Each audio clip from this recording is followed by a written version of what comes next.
Welcome, welcome, welcome. My name is Edna White. I am your host of Keeping It Real, and my esteemed guest today is Beth Jones. She is the author of Becoming an Empowered Survivor.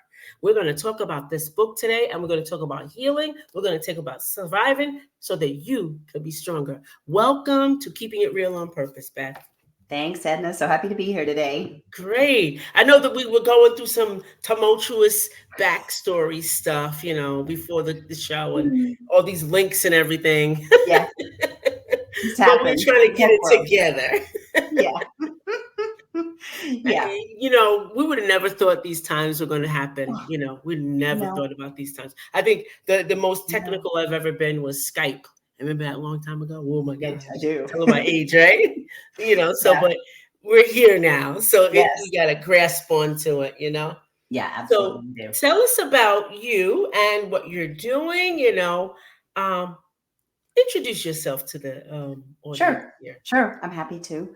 My name is Beth Jones, and if you can see there the caption under my name, I call myself the Healing Mentor because that's what I do. I Okay. help other survivors of trauma and abuse to walk their healing pathway to overcome whatever challenges they've been through in their life, but more importantly, how they're living their life as a Oh, survivor. that's good. Mm-hmm. Yeah, so for me, I found myself in a place a little over 4 years ago where I had a life quake moment where I discovered the reality of my life in the past as having been a victim, survived for 45 years, and Oh, then had an epiphany, an awakening, and an opportunity to step on my own healing pathway.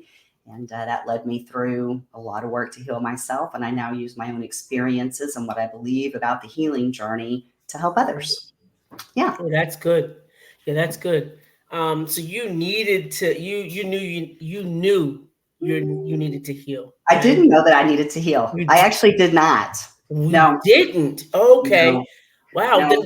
So you came into just like the awakening of it. What Yeah. was one of the precipitators to that? So I had what they call the life quake moment or the Okay. life altering moment. I Okay. went Okay. to a hypnotherapy session in June of 2020. And I Okay. went because I had taken on a leadership role in my previous life where I was a corporate executive in a consulting company. Okay. And I had taken on a leadership role where I had responsibility and accountability to people and Mm-hmm. really had to forge deep relationships with people to be successful in the work that I was doing. Previously, Right. most of what I did was project based. Okay. And I felt constrained by, I just felt nervous about being able to be successful in that role. And I happened to mention to my medical doctor one day, and she's like, "Oh, we have this woman on staff who does hypnotherapy, and maybe she can help you." So I go in thinking I'm going for, it's kind of like what you go, if you want to quit Yeah. smoking or you want to lose weight, Yeah. that's Yeah. the Yeah. type of Yeah. Of therapy. course. Yeah, and I actually had one of the most terrifying experiences of my life because fragments of what I knew about myself and other people in my life who were sort of in a line of family Mm-hmm. generational abuse, all of those fragments came together. Yeah. And I tell people the person who walked into that room died, and this me, the healed Yeah. me, walked out. Yeah. Wow. So Yeah. yeah, Yeah, that happens when awakening is really, and it takes something like that, yeah, from for myself. I know for me it was a car accident. It's really oh, like I interesting. call it my cracking of the egg thing. Yeah, Yep, yeah, it that's was like interesting. I when I went into the hospital, I was one. When I came out, I was a total different person. There was no judgment in me. There was just this clean, pure. I think it was this clean, pure, vibrating love that was in me. I couldn't even. It was just amazing, and I was like, I'll never lose that feeling ever again. Yeah, I know what you mean. I had to do work to unbury myself to find that Yes, higher vibration in yes. me. Yes, I live behind a wall. I built this wall around me for 45 Hmm. years. It's basically a Yeah, fortress, and it was to protect myself from being hurt by people. But I was very lonely and alone behind yeah, that wall, yeah, and so I had to break it down to find those higher vibrations in me. yeah. Yeah. Yeah, and Mhm. and breaking down that wall is so very important. And that Mhm. I was talking to my grandson who is a teenager, and so he was saying, he always calls me his best friend, but I'm not. I'm just somebody he talks. I'm not his best friend. And he says to me, I feel like I'm not grateful for my friends, and I don't want to be around them. And he's talking, I said he's talking his feelings. So I said to him, Mm, yeah. I think those are bricks. I said, I think you're building bricks so nobody gets close to you because you don't know how to respond to them. He Yeah. said, that makes sense. So I said, you only have a half a wall right now, not even half, maybe up to your feet. So what I want you to do is start stepping over it. So if mom and dad are playing in the living room with your sister, go in the living room, get Yeah. around people. I said, because you know what happens? Isolation builds this whole big wall up, and pretty soon Mm, you don't know how to get out of it, and yeah. it's very hard. So he says, well, I've been doing the breathing you've been teaching me, and it lifted my spirits up today. I said, yeah, you need some oxygen to that brain. And so we were teasing each other. But Yes. that right there, getting behind that wall also creates depression, and it ultimately sometimes leads to suicide attempts, Yes. if not Yes. suicide. Yeah. Yeah. Being isolated like that is not a good thing. Yeah. No, it's not a good thing. No. And No. talk about that part about, you said you were buried, you had to unearth yourself from that. Yeah. Yeah, I think so. For me, the word heal is an action packed acronym that means hope, evolve, and love. And in the evolution part, evolving, I did a lot of deep discovery work to Yeah. really dig down inside of me and really learn who I was. When I came back to conscious awareness after the hypnotherapy session, I had an overwhelming sense of having no idea who I was and Yeah. terrified that if I didn't know me, nobody else Yeah. could possibly Nobody know me. else would. Yeah. So I went on that journey, and part of that was the deep self-discovery work where I Hmm. learned so many things about myself, including giving the respect to what I've actually been through in terms of the trauma and the abuse, and calling it what it is, and Hmm. um, appreciating it, I think, is the word Yes. that I would Yes. use, right? I mean, it's something that happened to me, and I need to give it the respect that it deserves for what I've been through. And then understanding my survivorship, which wasn't great. I call it my unhealthy survivorship, and some of the ways in which I was living my life built that wall and contributed to my isolation, Hmm. and just really were not healthy. Right. But I also did a lot of work to find the good things in me. So my gifts and my strengths, because I think that's important when we Right. are survivors. In particular, if you have an inner critic, which I Oh have yeah. had a very loud one. Yeah. So it's kind of a push pull when you're trying to fight Yes. That inner say, critic. Oh oh, my I'm gosh. this wonderful person, right? That's challenging work. And then ultimately, I also did a lot of work to discover my true life's purpose, which is to serve Yeah. as a healing mentor to help other survivors, which ironically for me means that the first 50 years of my life, I had to live them the way they were. So it Yeah. was the first time when I was 5, and then the 45 years of living as a survivor. And, Yeah. so Yeah. I read the part about you being 5. Let me see.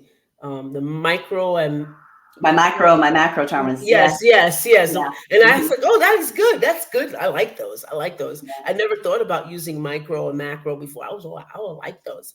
But it seems that, we have something in common. My journey of survival started um, when at age 5. And Hmm. so learning how to get out of this, and I think you're proving it as well, is that it takes doing that inner work just that long, because life does get in the way. Then Yeah. there's compounded fragments, right? On Yeah. top of what you're already trying to overcome. Yeah. Yeah. Right? It's exactly right. Yeah. So Yes. doing the work is really, really very important. So it's interesting for me now, beginning for me when I was 5, because I'm sort of on I've done a lot of healing work, and I always tell people always be healing, because life happens to us, right? We're always going to be healing from something that may have happened to us, even if it's one of the micro traumas. You have an Yes. interaction with someone significant in your life and it didn't go Hmm. well, right? I mean, that's a micro trauma. If you feel pain from that, any sort of pain, right? It's what I call my micro trauma. So I think we're always healing from that. But the big stuff, I've done most of the healing work from the big stuff. And it's interesting to me because I'm spending a lot of time right now with the youngest. I have 3 inner children, and I'm spending a lot of time with the youngest right now, who is my 5-year-old, Oh right? So it's wow. like the full circle of trying to finish bringing her fully into this me now. Yeah. So it's an Yeah. interesting It's journey. it's different. It's Mhm. different. I will tell you that. I think my youngest is now he's 34.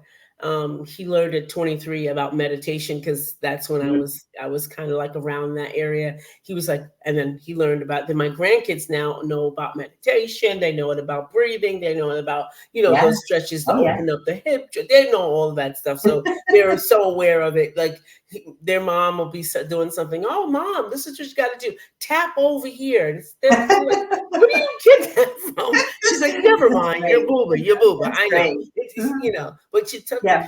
mom, tap right here, you know.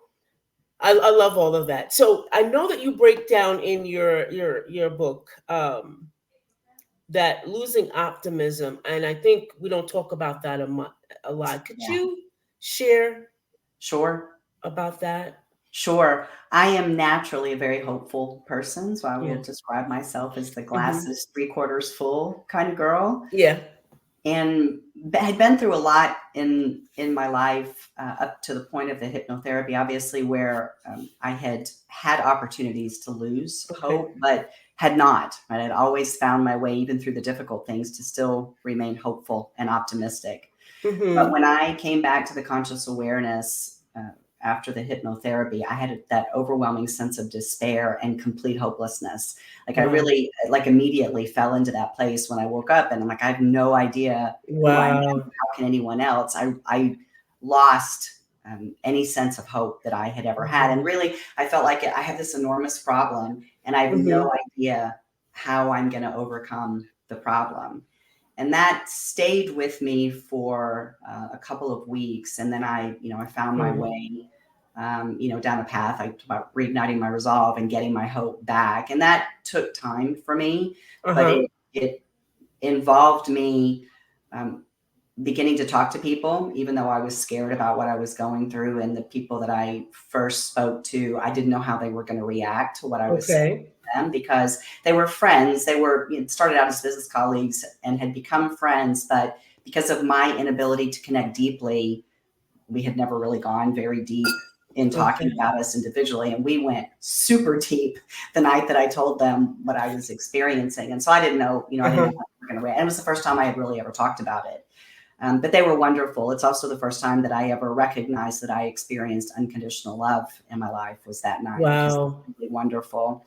And that discussion led me to ultimately to books, because I needed knowledge about what was happening to me. One of Right. them was able to return to me some vocabulary that I have today to describe myself as a survivor that I did not have back then. And with those words, I did some research to try to find resources, and I found my trauma therapist, and I found the books that gave me knowledge about survivors and survivorship. But what I saw in those books was that people were healing, and I was like, wow, if those people can heal, I can do it. Yeah, And that's really absolutely. when I got my resolve back and committed to myself that I was going to do whatever it took to heal myself from Hmm. what I was experiencing. But it Hmm. was it was a period of time to Yeah. get there, when I was in that place of not having any hope. And I hope is my H in heal, because I believe that hope is the fuel that sustains us as we're Hmm. going Hmm. through the healing journey. And it's Yeah. hard. There are parts of it that are very difficult, and we need that hope to keep us going, that Right. we're doing the right things ultimately, to have a better life where we Right. experience love and joy and can thrive in our life, which is where you can get to. And I Right. promise all your listeners that you can, because I've done Yeah, it. I know you absolutely. can. Yeah. So, would you say that you losing optimism was one of the symptoms that you kind of said, I might not, I might be a survivor. I might be going through some type of trauma. So when I don't want to give away what happened in the hypnotherapy, because it's a great story and it's in the Yeah. book, Uh but huh. um, I had had fragments of a story in my mind for about 15 years, including in a nightmare that I'd been having, a recurring nightmare that I'd been having for 15 years. And Hmm. the fragments of those stories came together in the hypnotherapy session. Gotcha. And what I knew when I woke up from the hypnotherapy session is that I had been sexually abused as a child by my grandfather. I knew that without a doubt. And so that was the point where, oh, that's what that was. The realization hit me in that Mm-hmm. moment when I came back. And that's really the first time that I ever, and I wouldn't say I didn't see myself as a survivor at that point. That was the first time that I ever respected the fact that I'd been abused in my life. First time, Right. and I was 50 when that happened for me. It was the first Wow. time. And that, when I realized that, and all sort of the things around my life and about my life began to crumble down, um, it wasn't really until I had the conversation with those two women, and one of them said to me, she said, you've been sexually abused, you're traumatized, you're sick, you need help, and some of the things that I was symptoms that I had been having. So I suffer from dissociation, and so I was describing to them that night my loss of memory, which is how I would always talk about it before. And not like I had the memory and I lost it, but just like it's there. It's I not don't there. Right. Yeah. recall most of my life. I don't Mm-hmm. recall the way that people do. And I would always query people in conversations before that, about how your memory works. I'm like, what do you see? And is it a movie? And like, are your five Mm-hmm. senses working? I was very curious about that because I don't have that. And what the word she said to me that night was dissociation. So she began, and so the next day I'm looking for trauma and therapy and dissociation. And all this stuff is coming up about being a survivor and survivorship and all these books. So it was sort of a progression there pretty rapidly where I recognized myself as a survivor. And then when I read the first book that I read, if you look at the margins of that book, it's me, mom, dad, my husband, my Yeah. ex, Yeah. right? We're Yeah. all, because we are all survivors. And I Right. could see every one of us in our behaviors in Right. that book. And that's really when I realized I am a survivor and there is something that I need to heal from. And it turned out to be more than one thing that I needed Right. to heal from. Oh But yeah. Absolutely. it was really after the hypnotherapy that brought all that together for me. Mm-hmm. Yeah. Yeah. I know that. I too suffered from missing pieces of my life, so I could piece Mm. together life. I was missing a whole bunch, Yeah. and just now Me too. in life, I'm like I'm missing this piece here. Where is it? What's missing? And it's scary not to know, not to really Mm. know, not to know, and I know that just I work on it all the time, trying to remember and what Yeah. took place, and Oh, deep. and those type of things. But it's a lifespan. It's Hmm. so hard because it's a lifespan. And you and I are proof that it takes a lifetime to kind of mend from these things.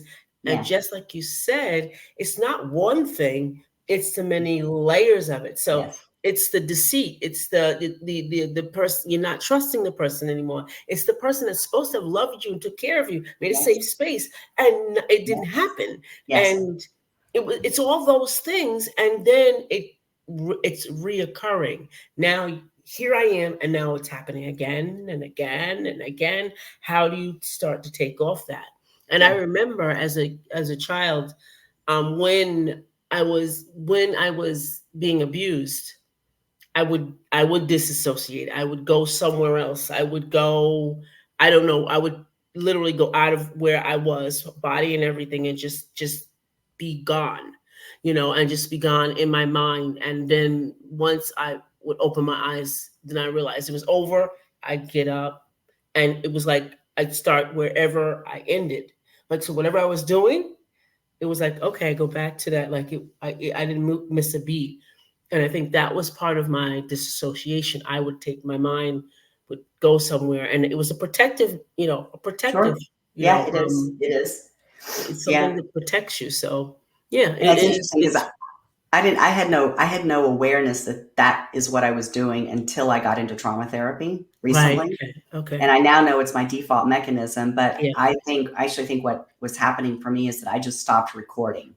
Yeah. So, and I know that that's what I believe now because of more recent experiences that I've had Mm. when I would be like in a, confrontational discussion Yeah. or argument, call it what it Yeah. was, with someone. And I realize that I hold in me the feelings Hmm. from that encounter, Hmm. but I can't recall the details about what I know. There was a fight, but I can't recall Yeah. the details and the words that Right. were said. He Right. said, she said, I can't recall any of Right. that. And so that I just think I just literally my mind just says I'm not gonna It's record too, yeah, this. it's too But I hard. don't feel like I've like gone somewhere else. I Yeah. know I was there and I was participating. It's Hmm. just it's like, this isn't, we don't need this No, this, yeah, information, yeah, so we're yeah, not gonna exactly. And record it it. protects I think you. is what it's doing. It protects you. Yeah. Yeah, I Yeah. know that. I would be triggered by someone arguing, and it could be, it don't even have to be my house. It could be down the street, and Mm, it just goes through me. I could hear it, and I'm like, like this, who worried about it, but yeah. it comes from, in my life, I've heard a lot of arguments, fights, Mm, blood, and that's how I started remembering things. It's like when something triggered me, I'm like, why come I know that? And my yeah. body would completely respond to it. Completely, it would be like I would get up and want to go, because one of my things I would do when my parents were fighting is I would get all my siblings and put us all in the pantry and just like Yeah. wait until it's over. Yeah. So even hearing something like that, I would be thinking, I gotta get up, like, and make sure everything's okay, and then come, and Yeah. secure the place. You know what I'm Yeah. saying? Yeah. Your body remembers that, Yeah. and even though your mind sometimes doesn't, it like when conflict happens, I used to shut down. Like as soon as somebody started screaming, holler, I just stand there, and I'd be gone. Like you're like, no, I'm not going to deal with this, And then Yeah. I wouldn't hear nothing they said. Mm. I could not hear a thing. They're like, do you hear what I said? No. I would just go away, just act like, because it would just brought me up to a place, Yeah. Yeah. Yeah. That you didn't want to be in. Yeah. didn't want to be in. Yeah. Yeah. I didn't want to Yeah. be in there. Yeah. So, I don't want to give away all the goodness of the book, but I will tell you guys, um, has some stories. I It didn't does get have too some far. stories. I didn't get too far, but Yeah. I don't want to. I'm going to come back and I'm going to do a review on this. So, guys, you look for me to do the review on this. So, Great. you see where a marker is, right? You see where a marker is right Mm-hmm. there. So, Yeah. I Mm. am coming back to give a review on becoming an empowered survivor, because I heard survivor to thriver, survivor to Yeah. It's a victorious, good news whatever. story. But I've never heard becoming an empowered Yeah. survivor, which means so much more. Empowered. So I Yes. love that. I love that, Yes. Yes. because Yes. you said something more important. If other people can heal, so can you, and that's And if I power. can, the others can. It's like Yes. we can all do it. It's a big old That's circle. what I It's a want big people old to know. circle. Remember Yeah. that We all commercial can. years ago with the shampoo? And it says, I told somebody, and so on and so on and so on. And then they had little frames of like millions of little heads. I think it was Sassoon. It was Sassoon shampoo. That's, yeah, it was a long time ago. But yeah, it had the little tiny heads, and it was a girl with blonde hair. My hair was felt great, and I told somebody, and so on and Maybe so on, maybe I and it got saw it. bigger. I don't know. I That's how didn't. healing is. So Healing it was happens it like was a long time ago. So I didn't. I grew up out of the U.S. So that. and I like a lot of like pop culture and like Okay. commercials and movies and all that. So people say what you're saying to me all the time. I'm like I don't. I don't I think I know. saw I that. should have known that, because I did read the first part. You weren't here. You didn't live here. Yeah, I Yeah, should have known yeah, better. it's okay. It's okay. It's okay. I get that a lot. I'm no fun. You're like, you're spoiling my joke. Right. Yeah. Hey, no, sorry Yeah. about that one. I Yeah. read that, and I read that you didn't live here too. That part I read. So, Yeah. is there anything you could tell us about what's on the horizon for you, Sure. and let Yeah. our Yeah. audience So I mean, know? the what I've been through, the journey I've been through has been about personal transformation, radical Okay. transformation of myself, but that has led me to professional transformation. Okay. So I wrote the book because I've known for a while that I had a lot of power in my story and that my story needed to be shared to help other people. Okay. And so I've been on a path for about 3 years now that has led me to the place where the book is out. And there's a story in the story about how I became a writer and a storyteller, which is also in the book. So I'm not going to spoil it because you'll read about it. It goes Okay. back to college. I'll tell you that one of my very good friends back to college is a master storyteller, and she's been helping me down this path for a while now. But with the book coming out, I knew that there was going to be a full shift in what I'm doing. So I no longer do what I used to do in Okay. the corporate world as a consultant. I used to do fraud and white collar crime investigations, and I don't do that anymore. And now I am full time working as the healing mentor. So I work with people one on one to help them as they're on their healing pathway if they need my help. But I spend a lot of time doing this, talking to people in a variety of different settings. So on podcast and on YouTube and in rooms and on stages. And that's really what I'm trying to do, is just spread the message very far and very wide. Um, so I do that Okay. full time now. I Oh, will be awesome. launching my own podcast probably in January, if not December. That's Hmm. coming. I have a website out there. You can go learn a lot more about me. The website is Okay. empoweredsurvivors.com. And Okay. there's all kinds of Awesome. information about me and my work out there on the website. Oh, that's so good. All right. Yeah, Well, all I can say, this has been really helpful, and I know that my audience has gotten a lot from it, or will I hope get a lot so. from it, I or hope so. yeah, or when the replay, they will get I a hope lot so. from it. But thank you for being here. You and your amazing book, It's beautiful, Becoming isn't an it? Empowered Hmm. Survivor. Hmm. And Yep. remember, you too can heal from trauma and abuse. Yeah. This is Edna White, your host, and my esteemed guest, Beth Jones, saying goodbye for now. Bye bye.